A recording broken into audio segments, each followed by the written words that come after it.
Avez-vous déjà eu l'impression que notre monde n'était pas le seul, qu'il existait tout près de nous d'autres réalités invisibles évoluant en permanence à côté de la nôtre?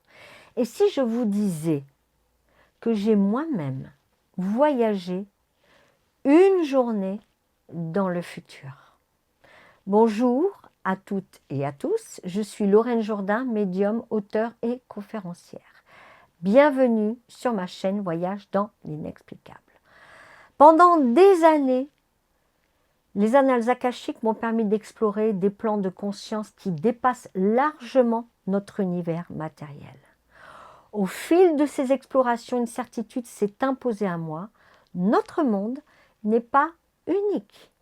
La création est composée de plusieurs mondes qui coexistent en permanence. Et cette conviction ne repose pas uniquement sur ce qui m'a été révélé, elle repose aussi sur une expérience extraordinaire que j'ai personnellement vécue. Et je n'étais pas seule. Je vous la raconte tout de suite. La veille du crash en 2015, c'était en mars 2015, la veille du crash du vol Germanwings. Je suis persuadée que tout le monde en a entendu parler. J'étais à cette époque-là dans les Hautes-Alpes. Et nous étions deux, dont l'autre personne n'a aucune capacité extrasensorielle, ni médiumnique, ni rien. Et de plus, une personne extrêmement terre à terre. Et là, nous avons entendu les réacteurs d'un énorme avion. Regardez à gauche, à droite, on s'était même séparés, chacun d'un côté, on regardait, on cherchait, le ciel était complètement dégagé, il était d'un bleu, et il n'y avait rien, absolument rien.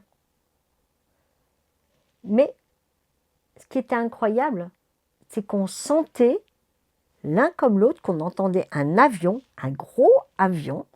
Ça fait des années que je prends l'avion, donc je sais reconnaître, je sais faire la différence. Et en fin de compte, on entendait les réacteurs de ce gros avion qui se rapprochait, comme un avion qui allait s'écraser. Alors qu'il ne s'était pas encore écrasé. Mais bon, je vous raconterai cette expérience dans quelques instants. Mais avant cela, il faut comprendre pourquoi ces mondes existent. Contrairement à ce que l'on imagine souvent, les mondes parallèles ne sont pas des copies de notre planète où vivrait, un autre nous. Ils ont chacun une fonction bien précise. Pourquoi? Parce que la création, je ne parle pas d'une création divine, je n'entre pas dans donc aucune religion, je précise bien, d'accord? Mais la création, quelle qu'elle soit, ne pouvait pas se limiter à un seul niveau d'existence.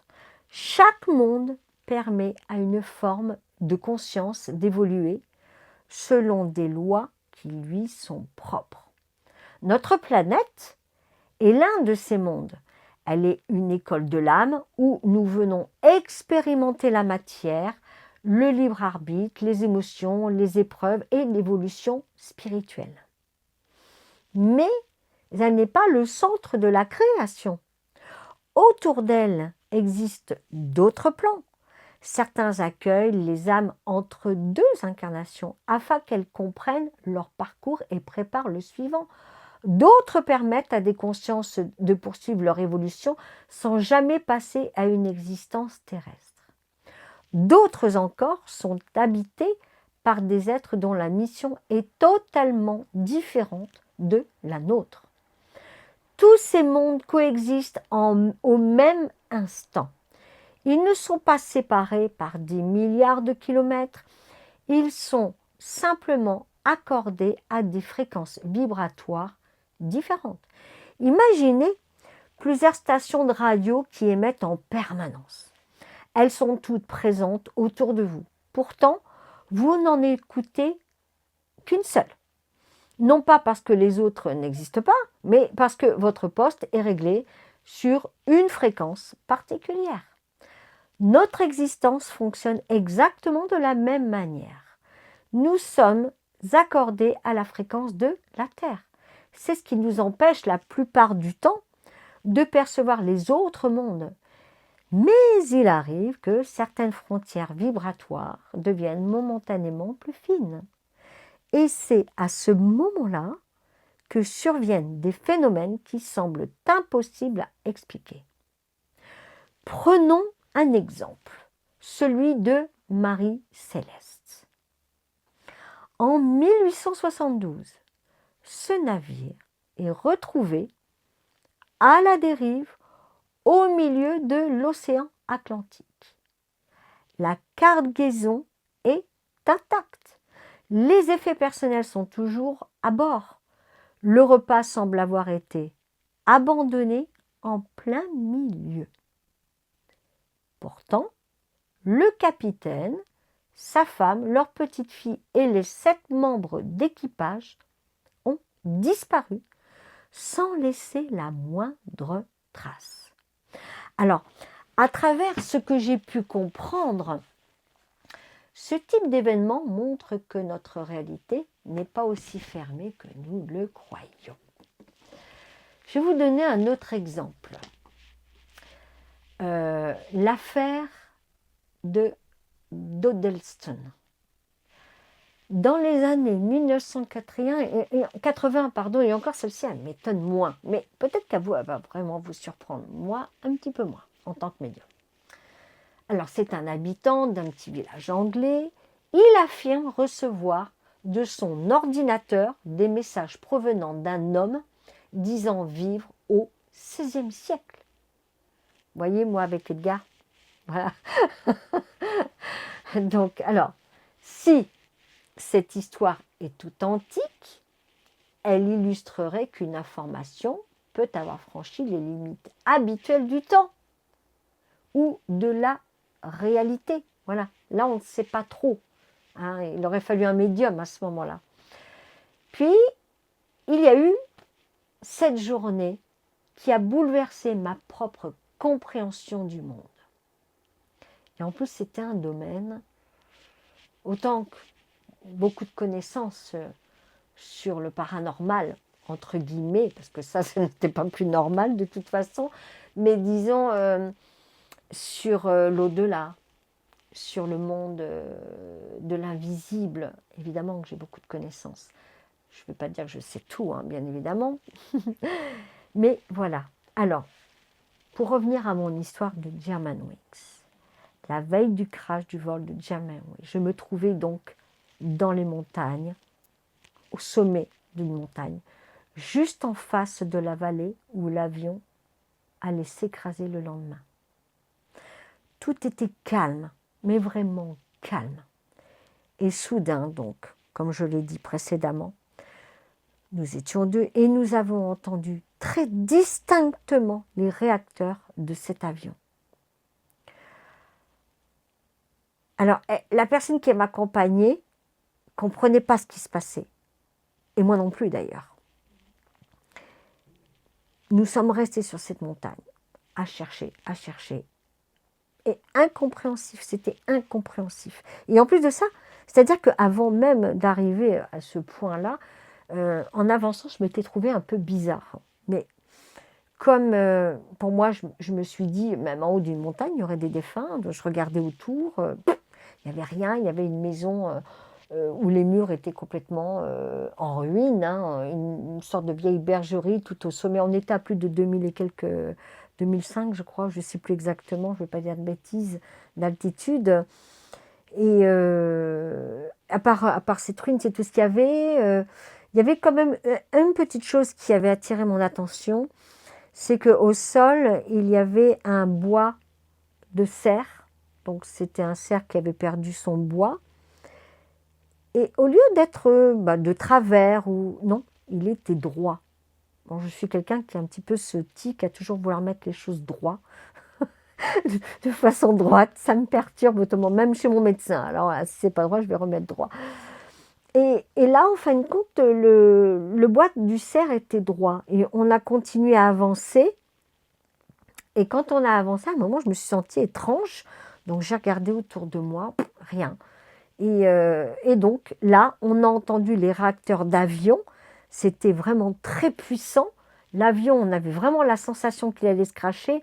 Or, la seule différence qu'il y avait, c'est qu'aucun avion n'était dans le ciel. Et le crash s'est produit le lendemain à la vallée, enfin sur la montagne qui était juste en face de la montagne où nous étions. C'est-à-dire que si nous avions été ce jour-là, le jour du crash, nous étions le lundi en montagne et le crash s'était produit le mardi. Et si nous avions été sur la montagne ce fameux jour, nous aurions assisté au crash, voire plus grave. Mais nous étions la veille du crash. Or, nous avons entendu le crash la veille qu'il se produise. Voilà, cet accident, je parle. Enfin, cet incident. Voilà, voilà, voilà. Donc, concrètement, au moment où je me suis sentie étrange, nous avons traversé un portail spatio-temporel.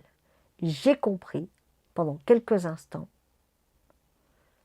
que nous avions voyagé une journée dans le futur. Cette expérience a changé ma manière de voir le temps. J'ai compris, alors je connaissais les portails spatio-temporels, mais pas plus que ça. Mais néanmoins, j'ai compris une chose. J'ai compris que le temps n'était pas une ligne rigide.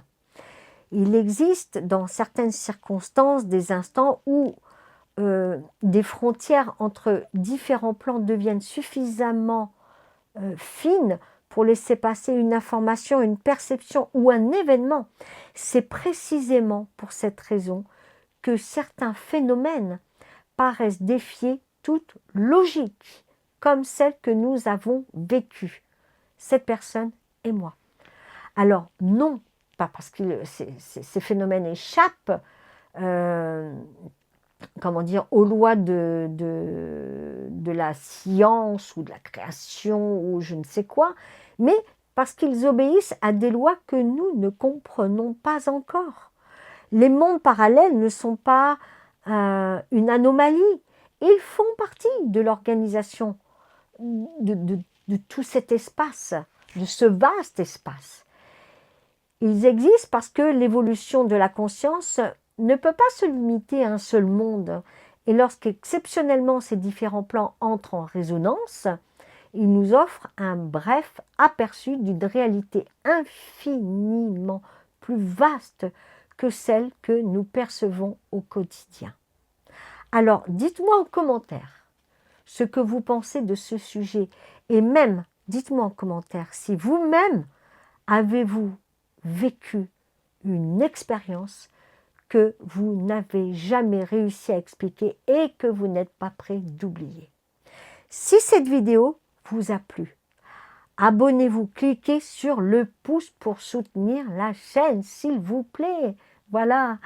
Et je vais vous dire à très bientôt pour un nouveau voyage dans l'inexplicable.